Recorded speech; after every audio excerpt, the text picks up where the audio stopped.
The hardware, like, if they have it there. Oh, yeah. So the key is nice to be able to say. Thank you.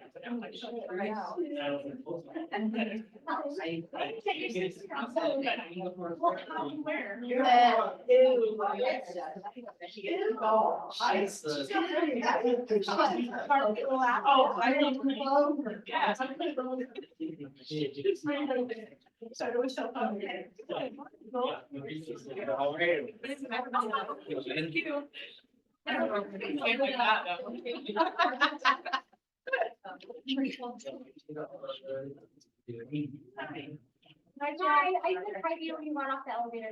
I didn't know. No, she didn't. Sorry, She's you're rude. very small. I know, I tried to pop up like it's over, but sometimes you don't. I need you to try harder. I just want you to go through. We need like arm extenders so that we can put taller chairs when you're walking the desk, so that they Just can get her a still little look booster seat. She'll comfortable. be I able to. Like My in the chair public, will then you all can't the way reach to like the things on the desk, so. So, Small people problems. It is. Yeah, it is. I used soap today. That's nice. That's great. All right, good morning. Morning. Oh, nice. So we have our investor class is tomorrow from 12 to 1:30. I am really excited about this class because we have done investor trainings, wealth building, but I don't feel like we've necessarily done like a fundamental building blocks. If I'm buying my first investment property, if that's on my radar this year, or if I'm trying to adjust to what I'm looking for investments with this adjusted market, where do I get started? How do I have these conversations with investor clients?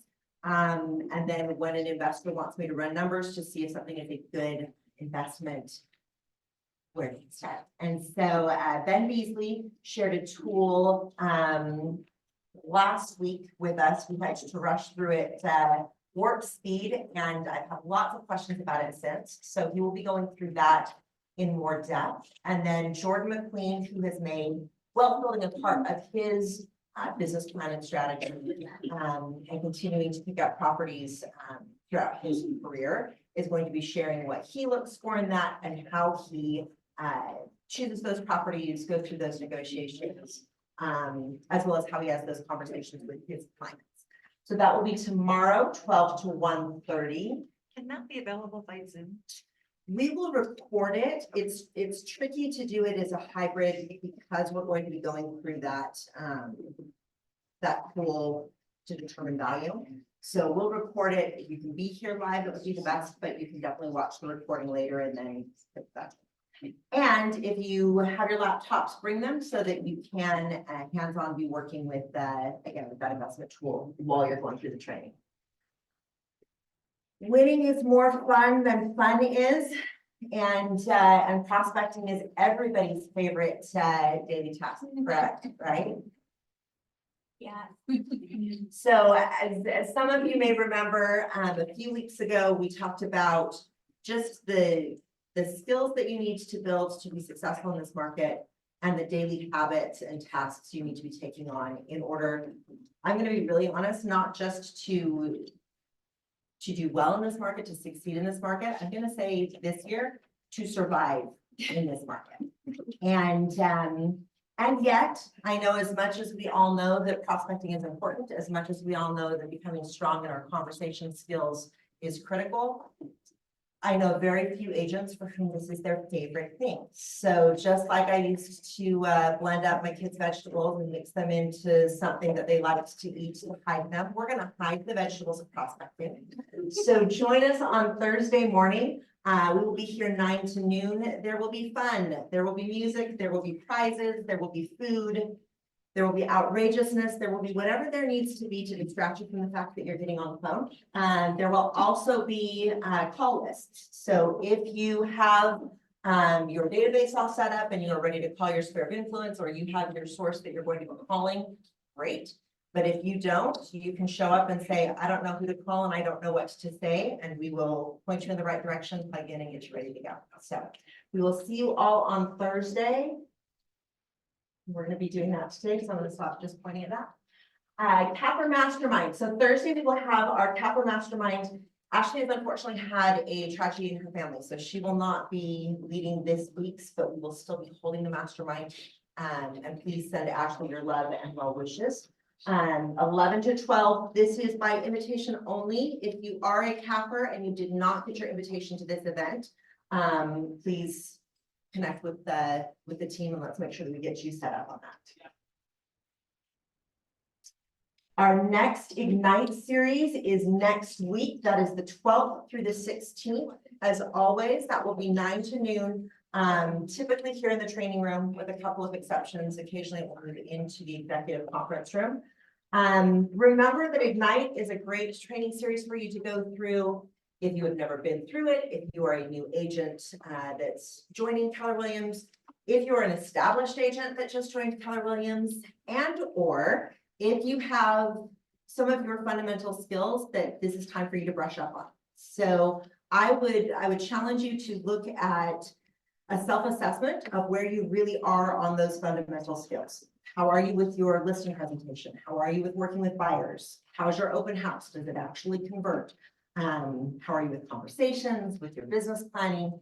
And then whichever section you feel like, one, you wouldn't rank yourself highly, and two, this is a skill that you can see really would make a difference for you to improve right now. You can audit that session. You do not have to attend all of Ignite. If you check with the team in the front, they can go through the schedule with you and let you know when that particular session will be offered. And you can join us for that. Our next Glow Up series session is going to be at our South Valley office in Daybreak, and this is going to be Glow Up Your Website. Who here knows that they have a free website? We're doing a little bit better on getting the word out. Who here has edited, well, actually, who here knows that these were just upgraded, updated, and changed, so you have a new website? Okay, little computer fans, maybe some who are paying attention in the home hub presentation. And then finally, who has gone through and done that updating? Okay, so since I didn't see any hands on that one, I will see all of you here. Okay. You're talking about the Give Matt a round of applause. Hold on.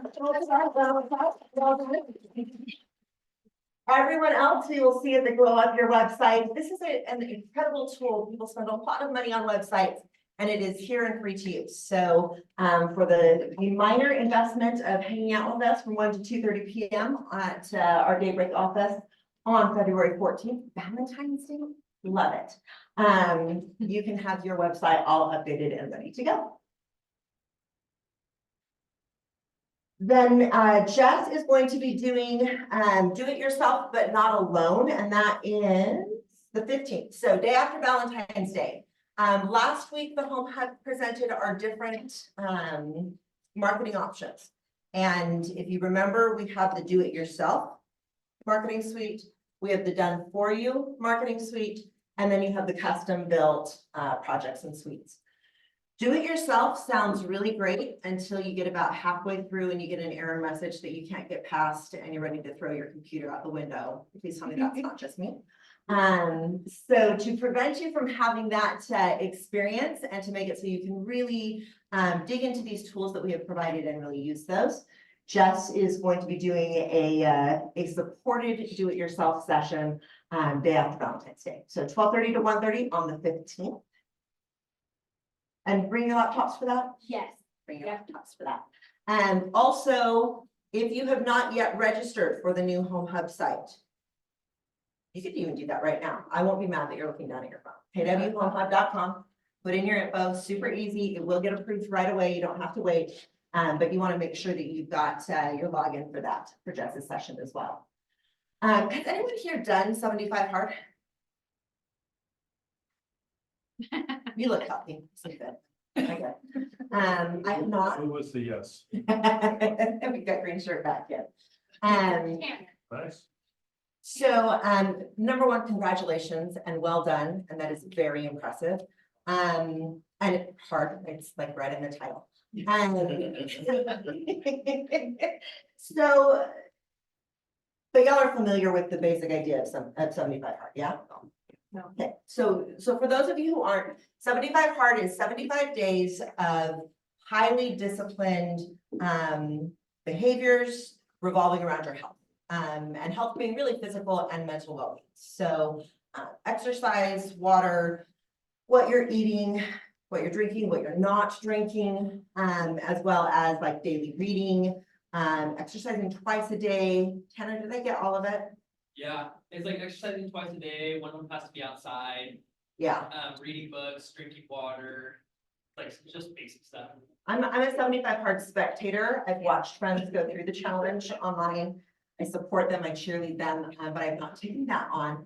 However, looking at the idea of 75 hard, the reason that people will do that for their health is that it is an intense jump start to change your state.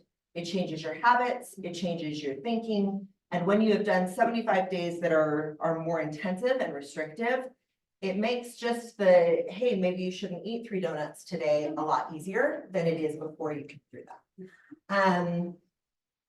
I love that idea for our real estate businesses. Because I look at the market that we are in currently, I look at the market that we are going to get to go through together to get to the other side of where we'll be in 18 to 24 months. And that sort of intensity to just shake us out of any sort of a rut that we may be in and push us to new levels to see how we could transform our businesses and our lives seems really timely. So we will be launching our Market Center 75 hard next week. We will be doing an information session on that in team meeting, and then the 75 days will actually start the next week. So get ready. There will not be exercising outside twice a day. There may potentially be some prospecting. Y'all like getting paid? Yeah. Oh. I don't know. Yeah. Yeah. All right, so this is last month's session. More of you should have been in there if y'all like getting paid. But Rihanna is going to be offering this once a month. It is Zoom only. I've had a lot of agents asking me about training for transaction coordinators. So I want to start out by saying this is like the core fundamental. If you're bringing on a transaction coordinator, if you're training to be a transaction coordinator, if you want to be in this training session. If you are your own transaction coordinator currently, number one, come and see us because there are other leverage options available. But number two, be in this session. We want to make sure that you are paid quickly and that the tools that you have available actually help your business run more smoothly, that they aren't a hindrance. When is the date? When is the next one, Rihanna? Do you have a February one offhand? I think it's the 21st, because we moved it for family week. Okay. But it's gonna typically be the last Wednesday of the month, Okay. but we'll let you know. So in case you didn't hear that, typically last Wednesday of the month, we did move it in February because of family reunion. So the 21st is what we're thinking, but watch for the calendar. Speaking of family reunion, we do have one ticket that was purchased at the early bird special that is available. So if you are still wanting to go to family reunion and you don't yet have your ticket, please see Jess. They were closing out on, anyone remember how many tickets they have left for the total event? They had sold, I think it was 13, and they're only selling 1,400. Yeah, that's very intimate group. Yeah, Yeah, so they were at about 13,000. They're going to max the event out at 14,000. So if procrastination is your thing, welcome to real estate. It's a great place for you. Lots of shared experience. Get your ticket now. We did have our information session about family reunion. I will be sending out the orientation packets. But if you've got any other family reunion questions, come see me. It's going to be really great. and we have a 2-night stay available as well, a hotel. Someone can't go, so if you need a hotel, we have 2. Perfect. Last thing I'll say on family reunion is if you are already registered and you are going, please make sure that you also register for our awards night. So when I looked at the list, we've got About 35 agents going, about 20 of them have registered for the awards night at House of Blues. So if you are one of the missing 15, please make sure to get that registration in. We need to have a head count this week for food, but also because of On the. everyone, Eladio had something he wanted to No, Register. I'm just loud. I was gonna say, Yeah. how do I know? 'Cause it seems like forever ago I did register, but I don't remember. I'll go through that list. Okay. And then I'll text the people that are registered. I'm gonna together. help Ilario out. That was a question for. Oh, Alario wanted to embarrassed to say it. Yeah.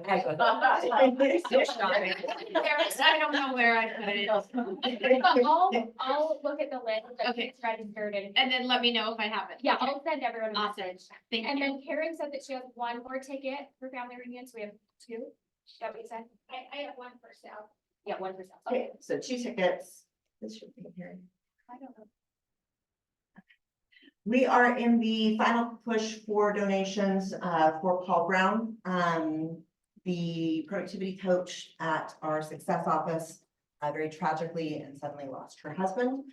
We're going to be presenting her with a check on Valentine's Day. So if you have not had a chance to donate yet, or if you have more to give, please scan that QR code. Every little bit helps. Together, our small donations make a big difference. Coming soon, who has listings coming soon? I have the mics out here. We're gonna try, instead of mic runners, just passing the mics around today. So someone pass Bob the mic. He doesn't need one. I'm loud. And in the back, and yeah. It's actually surprising. I was in the back last week and I was surprised how little I could hear people if they didn't have the microphone. So go for it. Property in Kearns, about 1,800 square feet, 4-bed, 2-bath. Needs a little updating, it mostly in good shape. Should be around 400. We should be on next week or early weekend. I've got a duplex coming up in Provo today. It's gonna be listed at 535, 1350 to 1,400 rents, and those are leased out in the morning.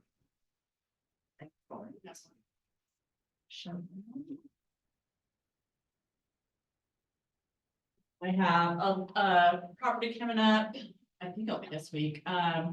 It's horse property, it's 2 acres. The square footage, I gotta touch you some more about the square footage, but I believe it's around 3,500 square feet. Has a nice big barn with an upper level, a tennis court, it'll be about 1.475. Terrific. Where's it at? Oh, South Jordan. Thank you. Done. Who else?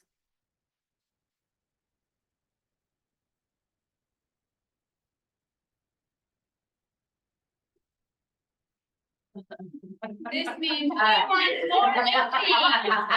That's what this means. Oh, no, it's almost as though you know. Oh, Lisa. Oh, Lisa, all right. Yay. She just decided to list her. I know. My Stansbury Park is ready to go. It should go live next week, the one I talked about last week. But I have a West Jordan one that needs a little love. Great house, great square footage. It would be a great rental property for an investor.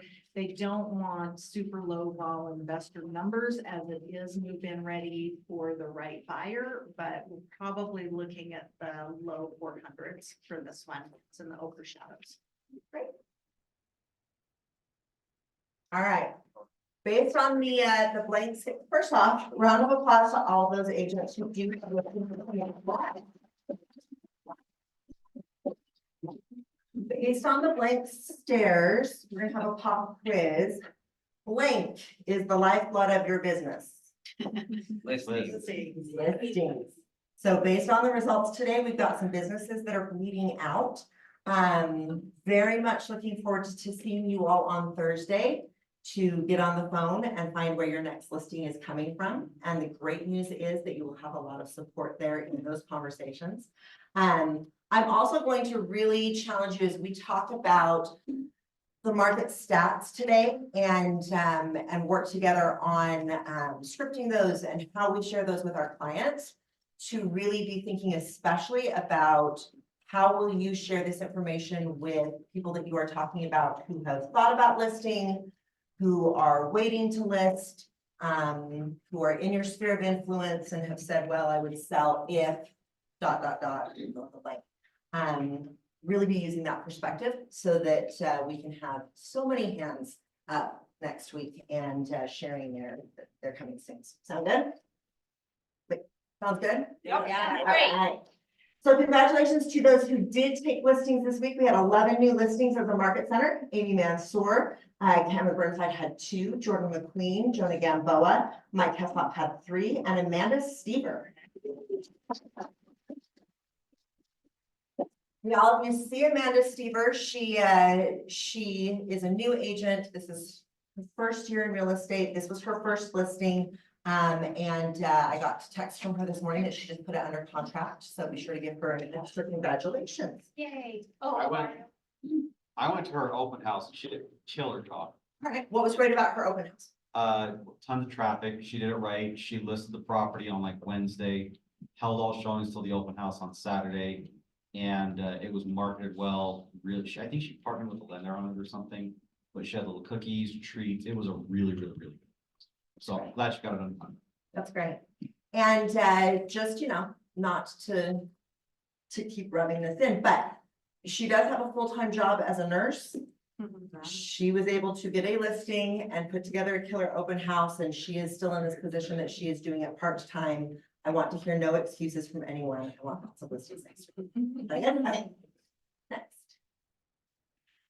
So our featured ALC member for this week and this month is Lisa Coccavella. Lisa, will you come on up?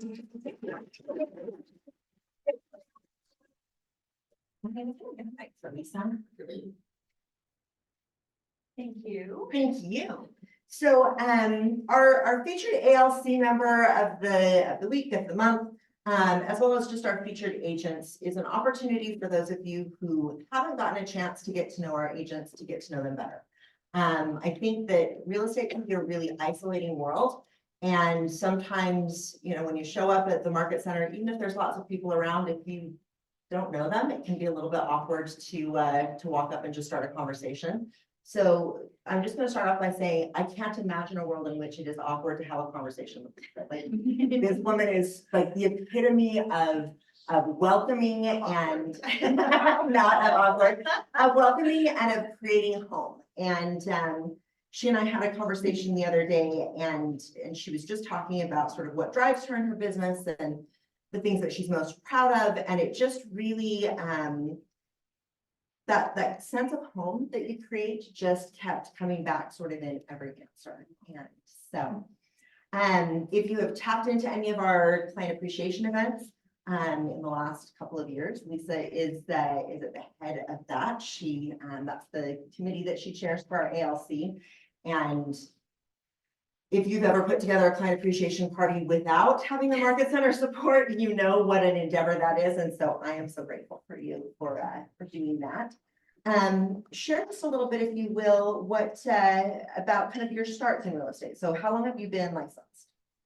I've been licensed since 2012, but I actually started a little earlier than that. I was working for an investor who ran his investment office in conjunction with a broker who also did investments. And so I ended up, as the short sale world became a thing, then I taught myself how to negotiate short sales, and not knowing, you don't know what you don't know. And I didn't know you had to be a realtor to negotiate short sales. So I taught myself, did it the hard way, and then ended up teaching people and having a team and negotiated about 80 to 100 short sales at a time.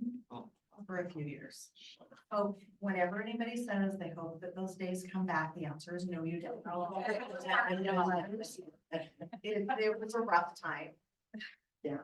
And so, so that's sort of how you started your business. How did you navigate the transition from working with short sales to just traditional resale? Right. So I was lucky in that sense that the investors and the agents that I was negotiating short sales for, if they were coming in on the buyer's end, looking at it from an investor standpoint, I would then be able to list the property for them as I had got as I had my license. So, and I converted sign leads. So once my sign was in the yard, people calling on the sign, that's where I got my start, where I started building up my business, is through sign calls. And then at some point you came over to the KW world. So how long have you been here? Has it been about 5 years? I think I'm going on my 5th year. So I was set, the broker that was in the office that I was working with, it was just a natural transition to just be under him. It was a flat fee brokerage and it was easy. I'd always done things the hard way. I'd learned on my own. I didn't ever need hand holding, so it wasn't a priority to me. But when Nick joined me in real estate, that was a little bit more of a transition, trying to be mom, mentor, trainer, coworker, partner. It was a little crazy. And I had asked that broker a number of times, you know, it'd be really nice to have some networking, to be able to talk about things that you're seeing in the market, things that people are struggling with. How did you overcome those issues? So that we can learn from each other. And it just consistently, month after month, I would ask for it. Month after month, it didn't happen. And I happened to get the phone call on just a day of weakness, whatever the broker at that time had said was just one of those things that I'm like, okay, sure, I'll take a meeting, which I had blown off so many up to that point that, and it still took me a year. It still took me a year to make the jump. It was hard when you have that loyalty, but I have never looked back. I would never, ever go back. And especially as we saw things that happened through COVID and the negativity that was happening throughout that brokerage, and the sky is falling, doom's world compared to here, where it's like, here's our issue, here's the struggle, here's how we're going to overcome that. It was just such a world of difference that I was so grateful to be here in this home. Well, I am very grateful that you are here.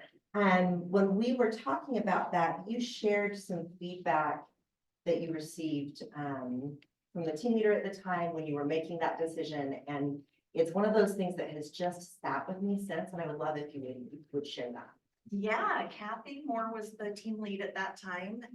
And, you know, I had every excuse in the world. I was one of 3 that was being considered to replace the broker when he was going to be leaving the country and kind of working off site. And I just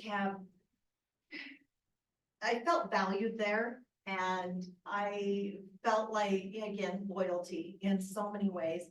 And I kept, as I was talking to her, she was asking different questions. And I'm like, well, this person needs this and that person needs that. And I really don't want to leave them hanging. And she finally just stopped me and she goes, okay, whether you come to our brokerage or any other, or whether you stay where you're at, she goes, all I'm hearing is everybody else. What do you want? What is going to make the most sense for you and bring you happiness and joy, even if it's not a Keller Williams? And it was the first time that I had ever thought about myself. I'm just used to being mom and everybody and taking care of everybody. And it was the first time that it was, okay. And that made me stop and think, and I made the jump. That was the question that brought me over. I mean, that really resonated with me for a couple of reasons. One, I think so many of us fall into that trap of taking care of the people around us at the expense of our happiness and what we need. 2, I think that's such a great conversation for all of us to be aware of when you are working with a client that has a higher S in their personality, and a client that cares a lot about the relationships around them. I mean, I can just think of a lot of kitchen tables I've been sitting at where they've been talking about, well, but then this person needs this, and then this person that's going to disrupt this. And to just really bring that down to that singular decision-making and say, yes, but what do you want? Whether or not it's selling your home, whether or not it's this next move, what's going to make you happy? And then let's work through the rest from there. So that's something if you're not a high S personality, that I would really take from this conversation and use when you're working with the high S's. So you mentioned, Nick, that's your son and your business partner. What are what's the best thing about working with family and what's been the biggest challenge that you've had to work through in working with families? I'm kidding. Actually, I think the biggest challenge was learning how to get out of our roles and listen to each other. And that has also been the best part about our relationship is we still have those moments where we both have a meltdown and we start snapping at each other. And then we both can take a breath and say, okay, we're stepping back into that. Let's talk and explain each side of how we're looking at it. And that is really, I have a great relationship with Nick. I am so grateful to have him on my team, and I couldn't have done the kind of business and raced as much as I have the last few years without having him do so much of it. A lot of our events would have. And the events. Too. Oh, yeah, in a heartbeat. He's really stepped in, and it's hard for me to let go. And that was probably what he would say was the biggest challenge. As I say, go and do this, and then he's like, what should I do? And I step in and say, well, let me show you, and then I just do it, right? Oh, you just want to do it. Yeah, right?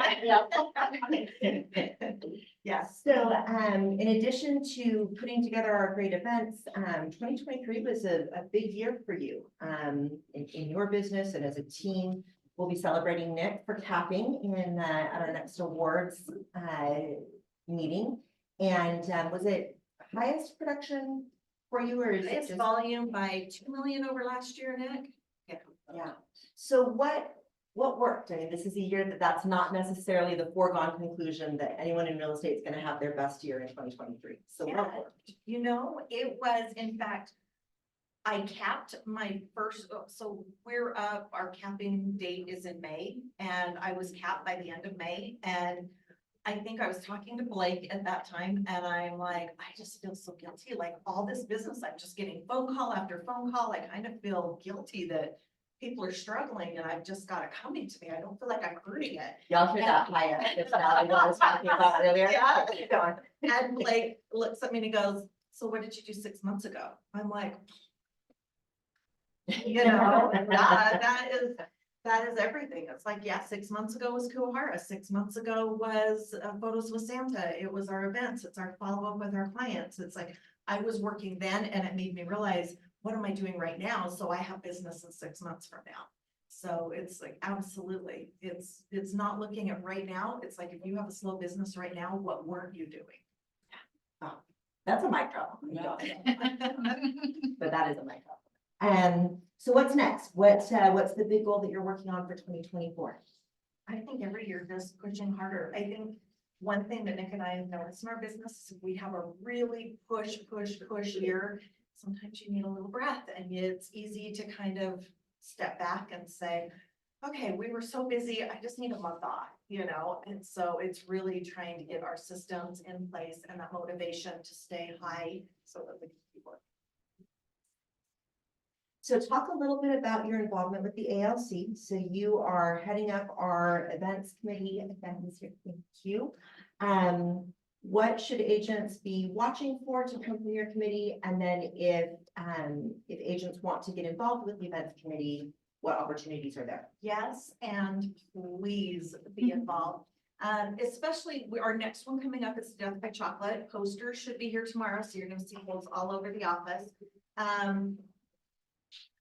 It is one of the easiest touches you're ever going to do with your clients. This one is adults only, 18+. Normally, it is very easy to push all or part of the cost onto your client. This one may not be quite as easy because it's like, please pay us $10 a ticket to come and eat chocolate and enjoy. So you can still do it, go for it, or charge them half the price. It's $10 a person that covers, we're gonna have the full bar. We're going to have a soda bar, we're gonna have charcuterie, we're gonna have, you know, 3 different, a gluten-free station plus 3 different chocolate fountains, milk, white, and dark, all the dipping, and we have our vendors coming in with all of their things. And I will tell you, last year, it was beautiful in here. We transformed this office and it was absolutely stunning, and our clients had such a great time. And what ended up being a surprise, was I was expecting, okay, everybody come in, we've got cocktail tables so people aren't camping out for 3 hours.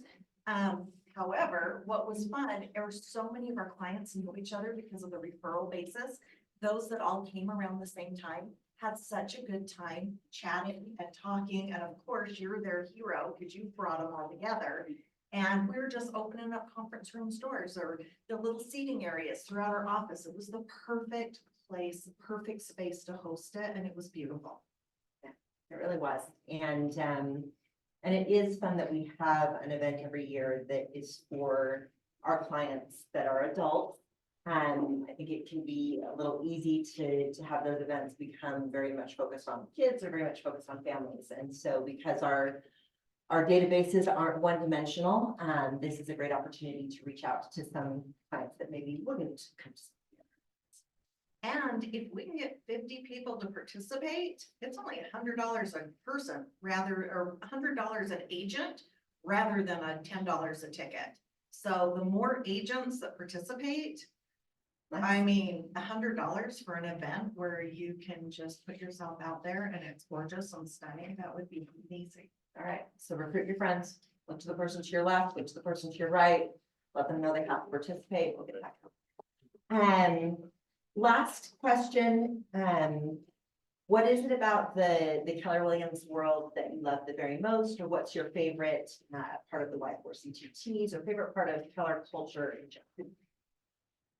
I think it's the support, it's the positivity and the support. I just, everybody wants it to be a win-win.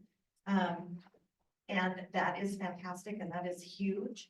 And when you need to win, you've got all the support behind you to back that up, where a little bit more of the D comes out everybody's so approachable. It's like, I get texts all the time. I text others all the time. Hey, I've got this situation, advice needed. It's just fantastic. You're never on your own. There's always somebody to ask, and that's just my favorite. I think it's just family here. You are a huge part of why it is here. So thank you so much for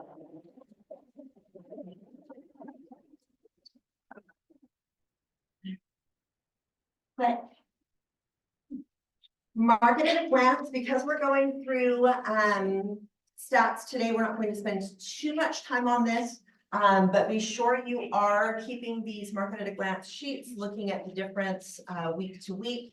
And then especially month to month, quarter to quarter. I would say we're in February now. We've been doing this since early December.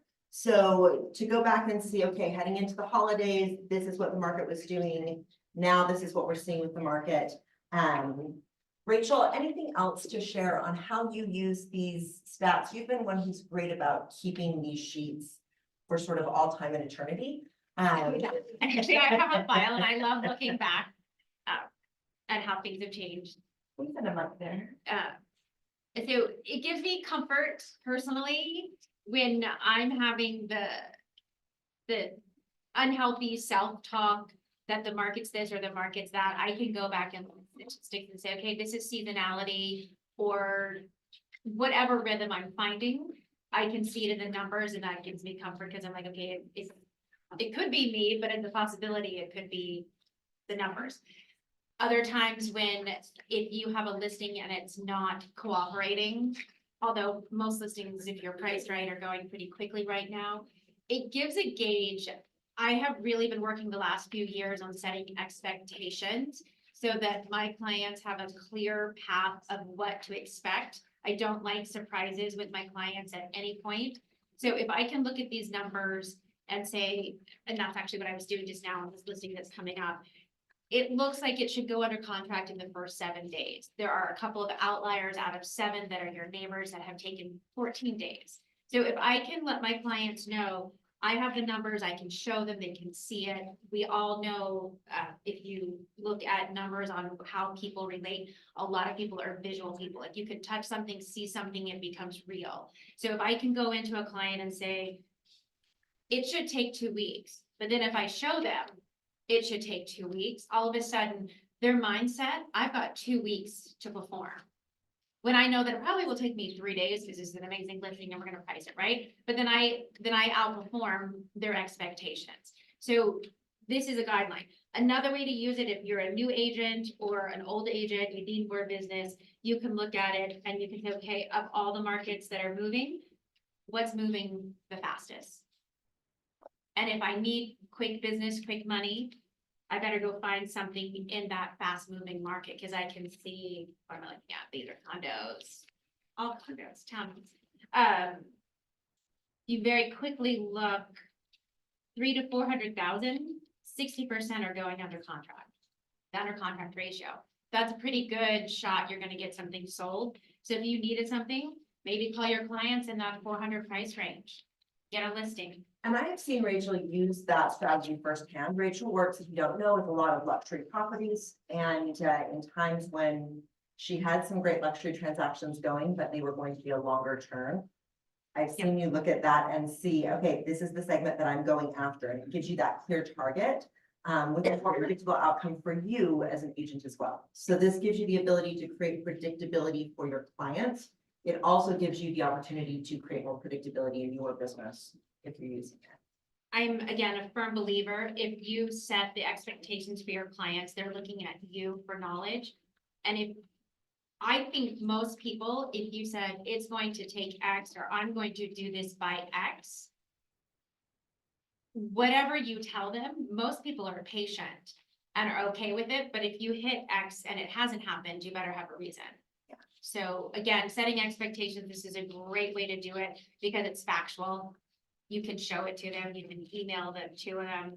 It's part of a weekly, you know, if it's going weekly with a client on a listing, you can send them this.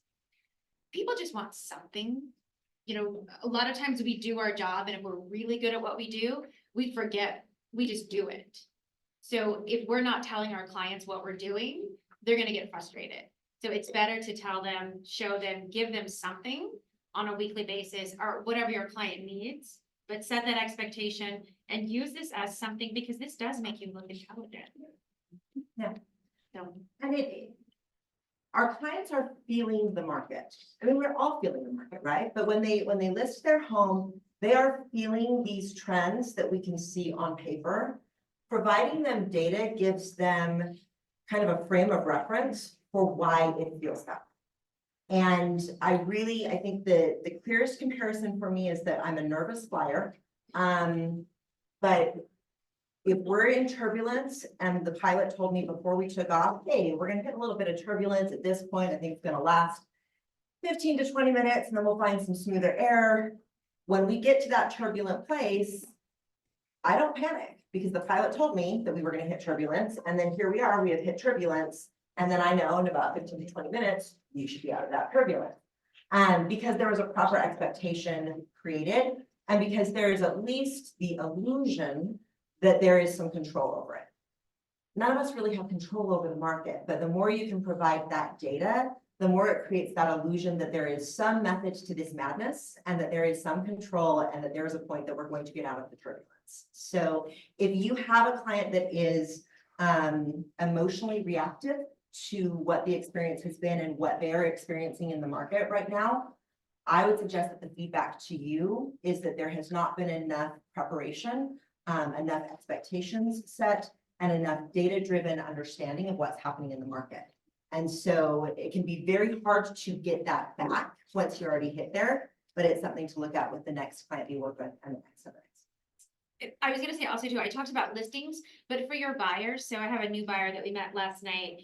And I always talk to people right now about what they think the market is like, because a lot of people are still thinking the market is slow, etc. I wrote 4 offers last week. All of them were multiple offers. So, but me telling somebody that and me saying, oh, look, over 50% once they listed went off the market. That becomes something, again, that's factual. It's not just me. So again, it gives me a little bit more validity, and it gives them something concrete, like, oh, even though she said this, there's numbers right here. And whether these numbers are right or wrong or manipulated, because statistics, you can do anything. Again, if it's proving your point and you are actually helping your clients, this helps them give a reference to say, I can't just think about this for a week. Yeah. And again, I'm just doing some things for a client and she picked 3, 2 are gone. Yeah. So again, that goes back to get your pre-qualification letter. If you're serious, get this done before we move forward. So it helps on both sides on creating perception. Love that. Lindsay. Couple of things. First, on that point, I wrote up an offer last week too, and there were 6 offers on the property. And the appraisal gap is what got it. It wasn't, there weren't cash offers. It's just the appraisal gap. And I'm like, no, don't bring that back. You know? But also in reference to this market at a glance, I have a listing appointment tomorrow and it's right around that 700 mark. So yes, I wanna get them underneath that. So looking at this, I mean, and input appreciated. How would you have that discussion with them when they're right around 7 and I want them under it, obviously, but you're looking at these 2 categories, 6 to 699 and 7 to 799, and I don't know, I would just appreciate any inputs. I'm looking at these numbers and some of it makes sense to me and some of it doesn't. So you've got a lot. So whenever I have a client that is not necessarily wanting to overprice property, but maybe not agree what I want to do or go as aggressive as I want, I give them the following scenario. And that is 1, do you want to price your home to sell or do you want to keep it on the market for a long period of time? That's the first thing I'll say. And then the next thing I say is, and I always use me and my wife as 2 different examples, but I say that right now, I don't believe you can underprice a property. Right now, if you've got buyers that you're working with, I just went out and made an offer. It was been multiple offers. It got bid up. So it's very, very difficult to underprice a property. However, I know that if I can get the most amount of money within the first 14 days or really 2 weekends of getting that property sold. If it doesn't sell within those first 2 weekends, that's okay, but it's unlikely I'm gonna get the most I ever could out of that property. So you kind of have to ask yourself, if you know that there's a baseline, let's just say $700,000 is the baseline, right? And you know that that's a pretty safe basis for yourself. Or you could try at 725 and there's a possibility maybe you get 710 or something, but if you don't get that 710, now you're gonna end up more like 690 or 685. Which strategy are you most comfortable moving forward with? Are you happy taking a little bit higher risk and potentially squeezing a little bit more out of it? Or would you rather not necessarily play it conservative, but keep your baseline higher than what you possibly could have done? Because if we make 1 price reduction, now you're going to be losing more than you would have otherwise. And that's going to happen within the first 2 or 3 weeks. So then it kind of throws it back into their lap. And I don't know the last person that I gave that scenario to, they were like, oh yeah, I want to take the risk. You know what I mean? If you could just breathe it a little bit more in a really nonchalant way, that going higher is riskier and it could have some reward, but it also potentially could kick you in the teeth on the back end. I totally agree with you, Ilario. In fact, I mean, that's exactly how I do my listing presentations as well. I just wondered if this would be useful in that appointment tomorrow, specifically this document. Yeah, and so I would say in having that conversation, you can reference 2 specific data points in the document. And you can also just have that conversation and have that paper there and tap it periodically. Yeah. If you have a high analytical person that you are meeting with, they will look at that data and they will be able to see, well, if we look at time on market, that 6 to 699, we're at 1.68 absorption rate, 7 to 799, we're at 2.14. Yeah, so I can see how that would make a difference. That speaks to the difference that we're seeing at those 2 different price points. If you are not talking to a highly analytical person and you start running through these numbers, they are going to glaze over and it's going to have the opposite effect. So if you're highly analytical and you're meeting with a high analytical, go nuts, have fun, go through the numbers. But if you are not a high analytical, don't be afraid to have those numbers there, because the high analyticals don't usually want to talk about it with you anyway. They want to go through and assess those numbers. So this is just going to give validity to whatever it is that you're talking about. Rachel, you have I was gonna say, you could break it down, so if you don't have someone that's big in the numbers, if you just look, it's 28.99, so almost 29 versus 20%. Just say, you have an 8% chance of getting it under contract. Yes. That's it. Yeah. Boom, done, we'll leave it. Love it. Thank you. Anything else from this before we move on? The last thing that I'll say is in the scenario of talking about the example of homes that price maybe where the market suggests that it should be and then stay on the market longer and end up selling for less versus underpricing. Two things. One, I truly believe you can never underprice a property unless you are too anxious to accept the first offer that comes through. If you price a property and it is below market value, what happens? We've been there. Multiple offers. Yeah. It turns into a bidding war. You have people trying to bring back the freaking appraisal gap coverage, right? So if it prices low, that's what the market is going to do to correct it. So as long as you are not too anxious to take the very first offer that comes through, there is zero risk to underpricing the property. However, there is a lot of risk to overpricing the property. When you're talking about that risk, the more that you can have tangible, and Rachel talked about the power of having like a visual.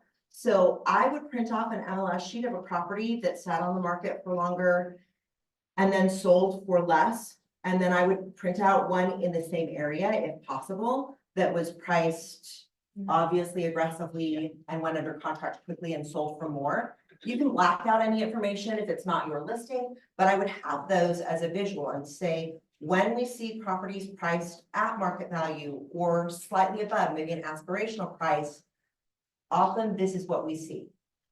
Have them look at the days on market, have them look at what happened with the eventual price. And then compare that to when you price more aggressively, this is what we see.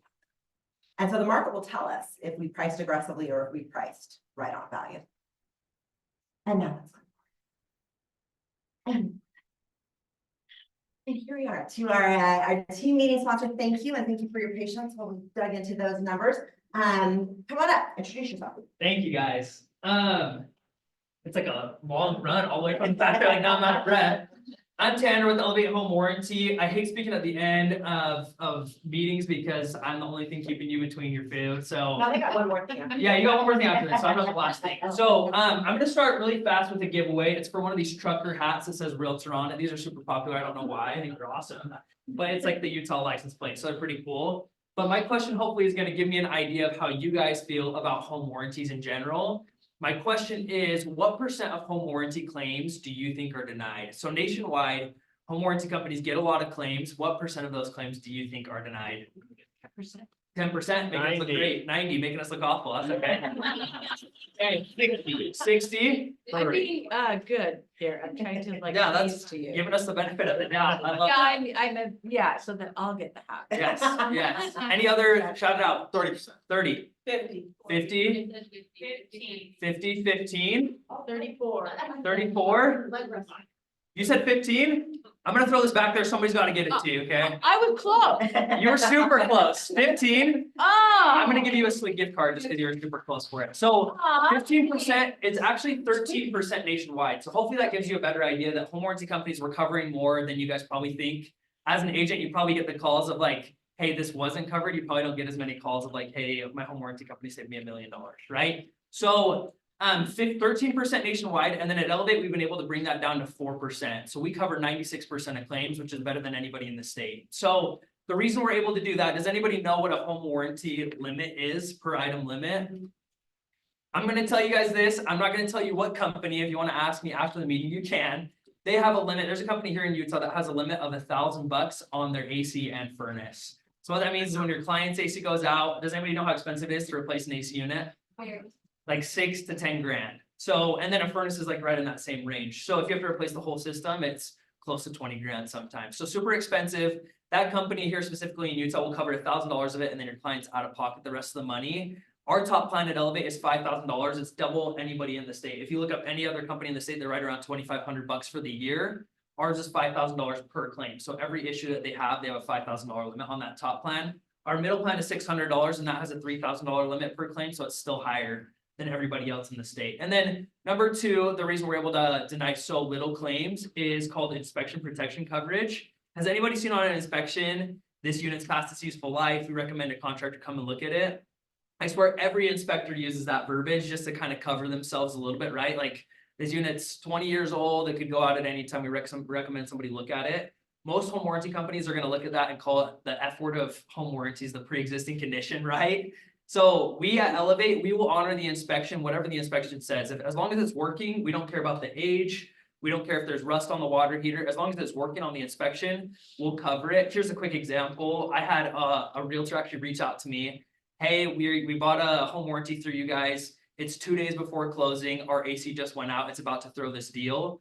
I told him, is it working on the inspection? I actually went through the inspection with them.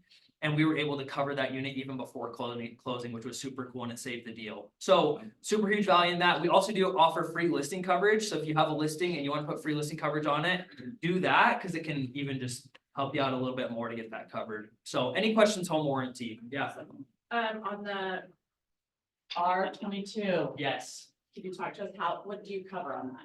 R22, so we do cover the refrigerant. R22 is super expensive right now. I don't know if you guys know this, but they've already phased out R22 and they're about to do the same with R410A, which is gonna be super scary. It's gonna make things super expensive, especially that Freon to replace the Freon in a unit. But we do cover the Freon in our top 2 plans. So that's super nice for those ones. And then do you do electrical heat or is it just forced air gas? So we do electrical heat, we do radiant heat as well. We cover all forms of heat in the house. That's one thing that I know a lot of people don't cover is like the radiant heat. One thing I noticed is you do sprinkling systems for an add-on. We do sprinkling systems for an add-on and our top plan just covers it. So our 750 plan just covers the sprinklers. Even if you look on that sheet, that's a great little reference. If you look on that plans at a glance side, if you look at the bottom, that top 750 plan has some coverages that nobody else in the whole state of Utah has. And if you have any questions on those, let me know. I'm happy to help out with those. And then on the back too, we also offer on-demand maintenance services. So we can do like pest control for your clients at discounted rates, window cleaning, carpet cleaning, trash can cleaning. So we do a bunch of services for your clients at a discounted rate. So if you have any questions, like for example, carpet cleaning is $99, which is super cheap to clean some carpets. So, yeah. Oh yeah, I just wanted to echo, I had like 6 rental properties and added Elevate last year. And I don't use a property manager, but now I feel like I have a property management company. Like any issues I have, I just plug it into the app. I add my tenants, contact information, and they just coordinate it, and my tenants think I'm here. I'm like, $70, new fridge, new washer dryer, new whatever. It's been awesome. It's huge. So, and like even, I'm not mentioning in this presentation, but I'll probably do it in the next one, like our homeowner app, like everything is super seamless. Our turnover time is like half the time that everybody else in the state of Utah is because we have a homeowner app. Our contractors, the homeowner can select the time they want the contractor to come out and do the work. So it's really super easy for the homeowner to be able to have the satisfaction of getting something done super fast. I'm gonna make Especially for another those. plug for you. Yeah, another plug. We love There's plugs. another plug, because I had a client that was very analytical and I knew they'd read through everything. So I gave them all the information on 3 different home warranty companies and I looked up their rating on Better Business Bureau. You guys have the top rating. We have the top rating. We have over 1,000 Google reviews. We average 4.6 stars. So we try to do a really good job. We've been here in Utah for 11 years. So we love your guys' business. So last thing I'm going to ask you to do is pull out your cell phone, look me up on Instagram, Tanner Home Warranty, and follow me. I post a ton of content for realtors on there of like home warranty tips, also like social media tips for realtors. So Tanner Home Warranty on Instagram, and then my phone number is on the back of these sheets. So please add me in your phone as Tanner Home Warranty guy. So thanks, guys. Appreciate it. It's Chick-fil-A. All right.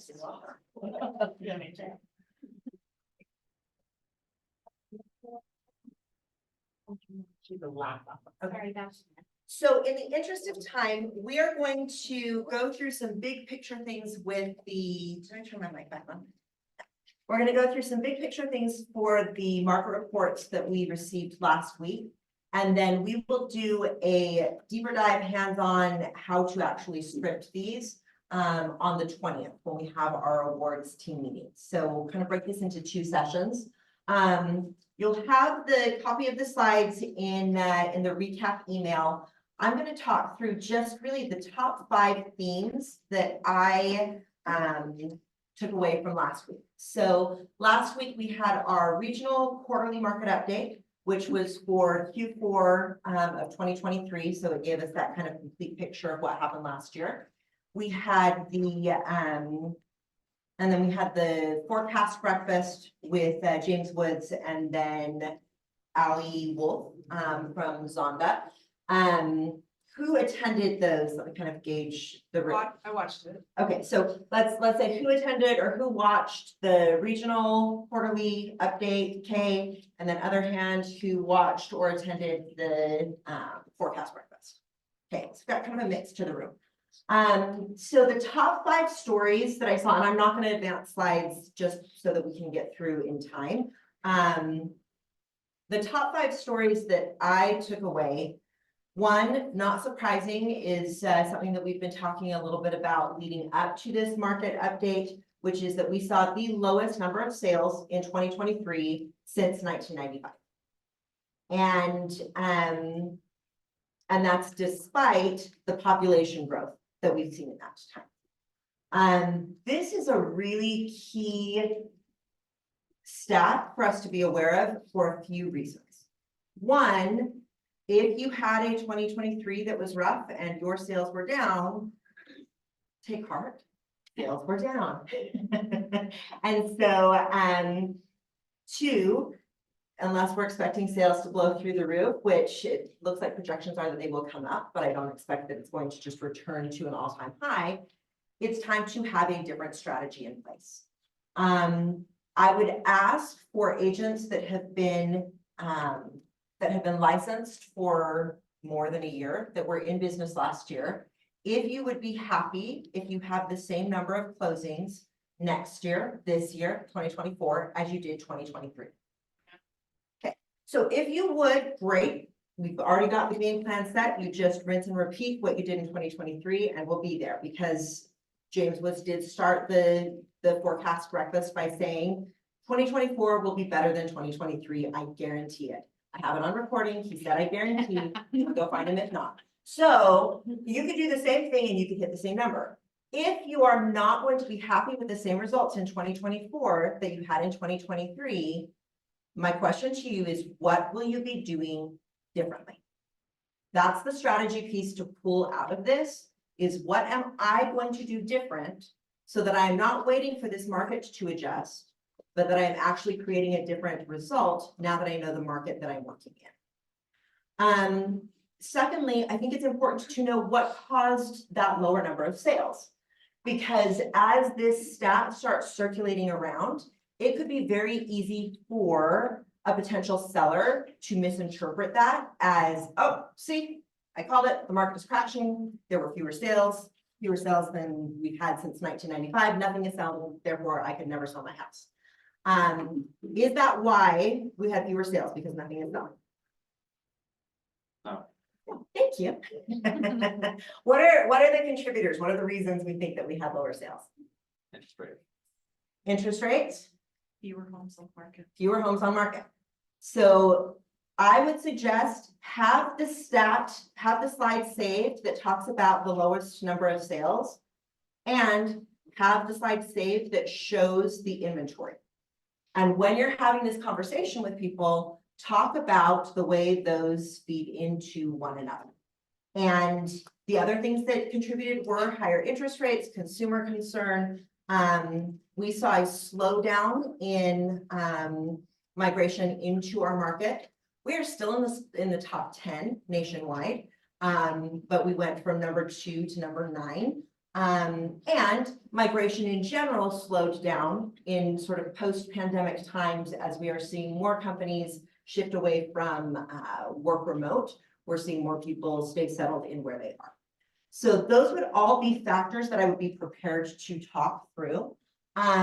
This is a conversation that I would bring up in your presentation. If you are talking to buyers, if you are talking to a seller, don't wait for them to say, hey, I heard there was a really low number of sales in 2023, because you can end up in the situation where they have an objection that they don't ever bring to the table. They have a conversation that's going on inside of their head that they don't ever share with you, and so you can't address it.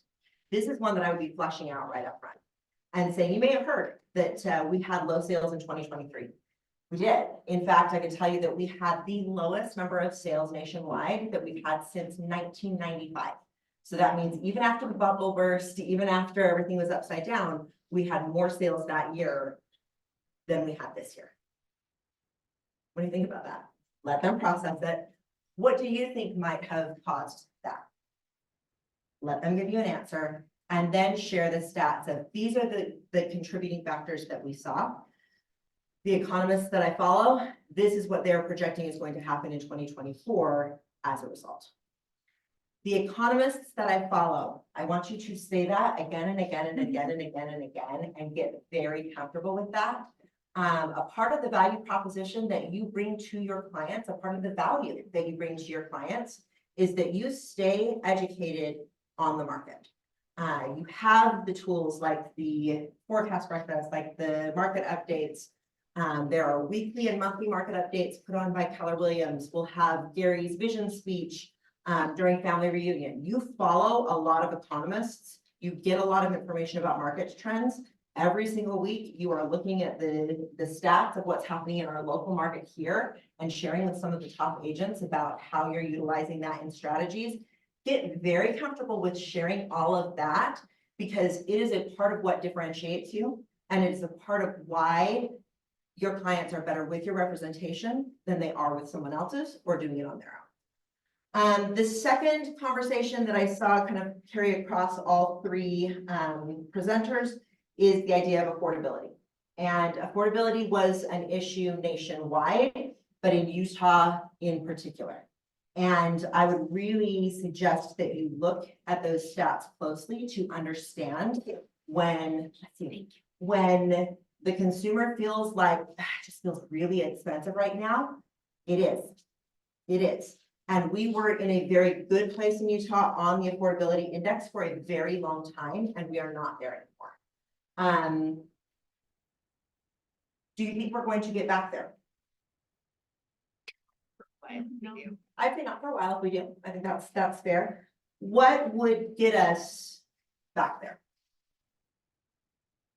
Supply, What's that? increase supply. Increase supply, reduced interest rates so that payment is a little lower. That would get us closer. So I think if we see a decrease in interest rate without a major increase in property prices, we'll get closer. We'll still be below the affordability line. I don't see us getting back to a place of affordability without seeing a significant increase in income.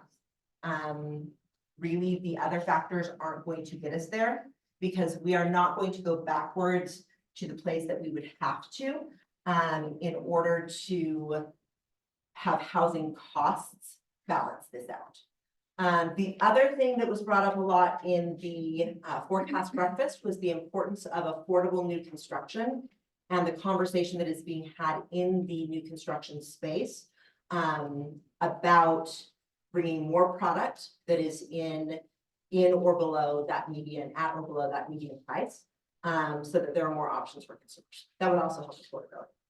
But ultimately, this is just a pain that I see we're going to have to get through. One of the slides that was really, in fact, let's see if we can click through to it. If we can get to the rental slide, keep going.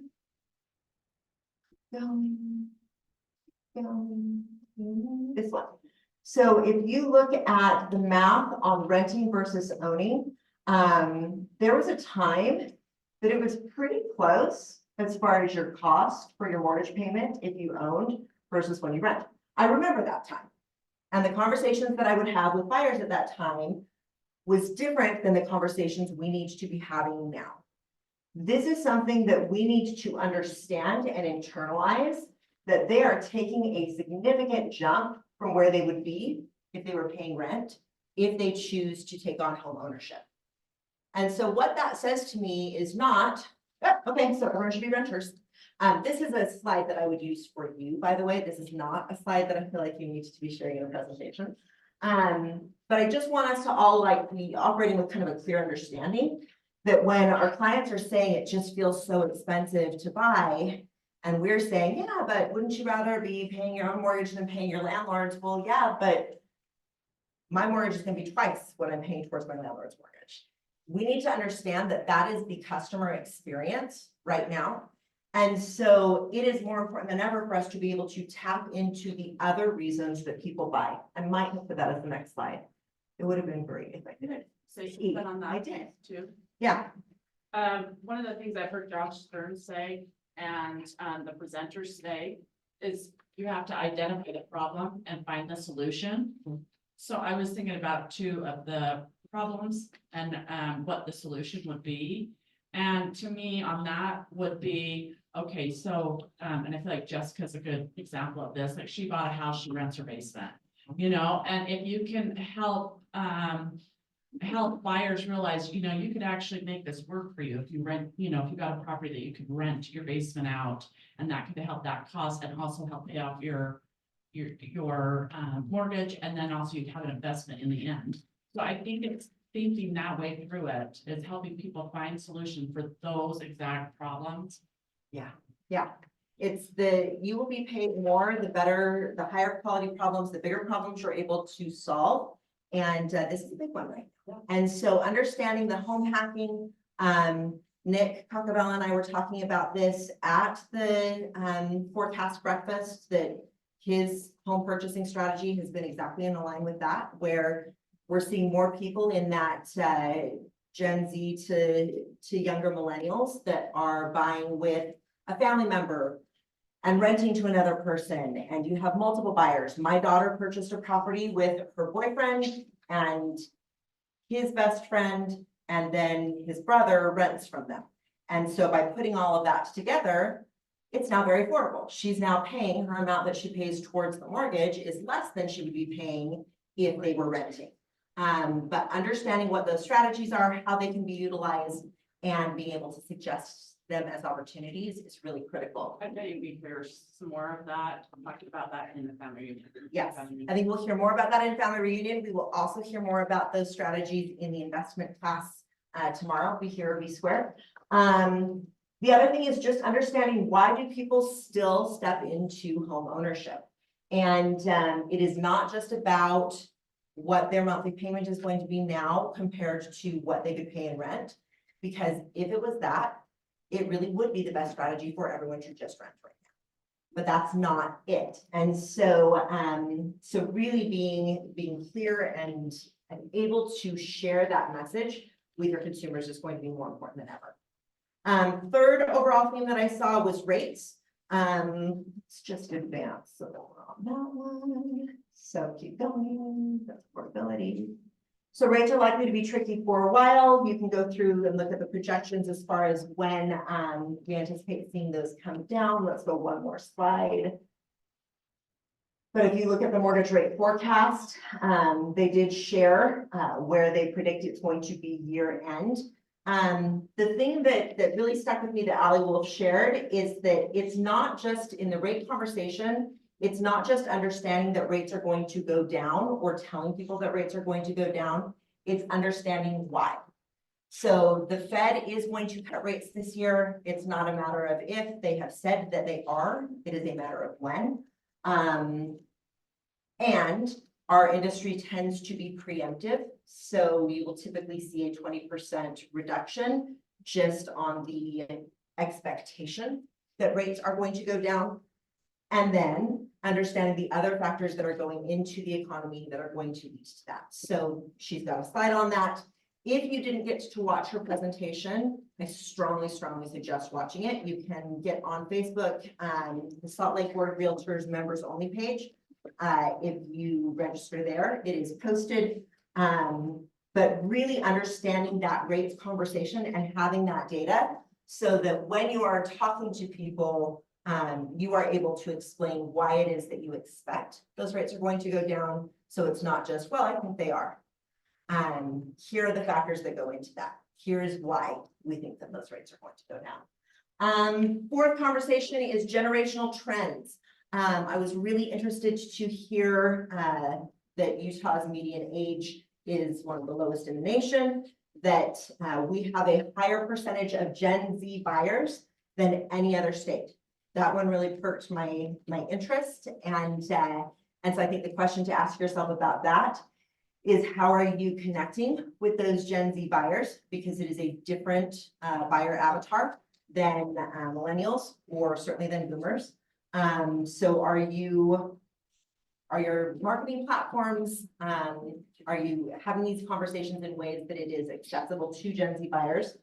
I also thought it was interesting that millennial buyers, as much as, people love to create memes about millennials never buying houses and avocado toast and whatever, that they have represented the highest percentage of buyers in the market for several years, up until last year. And last year they were overtaken by what generation?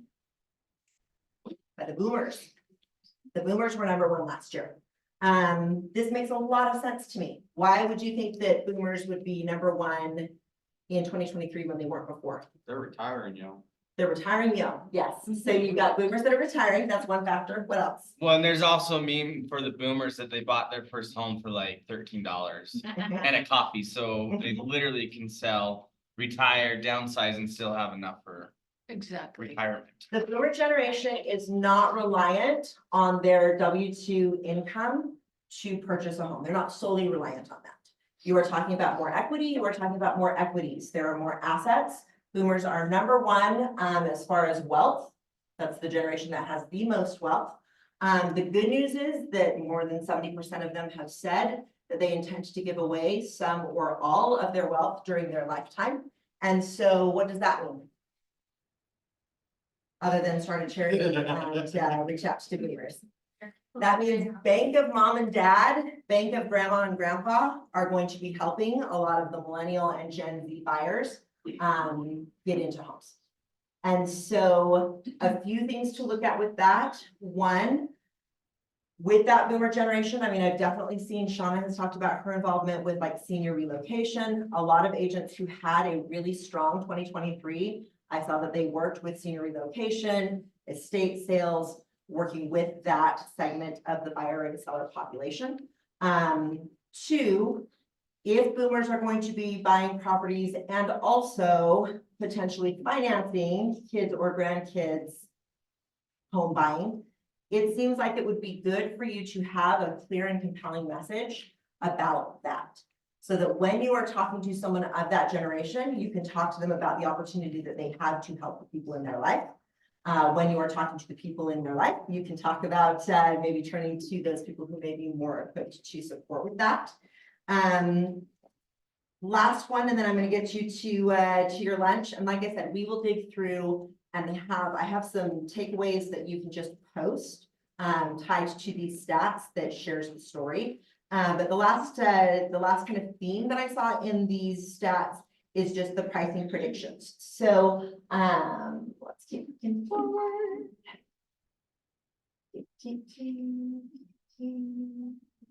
So this is all of the indicators. Let's go one more because this is something that I wanted to talk about.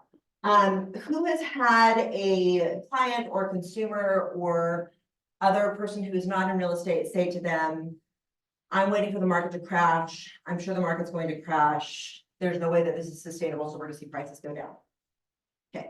And honestly, even people who watch this closely, even economists, did predict that we would see prices come down more than they did. So we saw a 40% increase over 2 years between 2020 and 2022. And we expected to see a double-digit decrease. What happened instead is we saw a 2.8% decrease. So if at a time when we had fewer sales and a time when interest rates were insane, and at a time that economists had predicted we would see double-digit decrease, we only had a 2.8% decrease. What do you suppose would need to happen for us to have a more significant decrease than that now? That is the conversation I would be having when somebody brings to you, well, I'm just waiting because prices are going to go down. Yeah, I can see why you would. It makes a lot of sense. We saw this sort of appreciation over a short period of time. And I think a lot of people have been watching that, thinking, maybe even hoping that the prices were going to come down.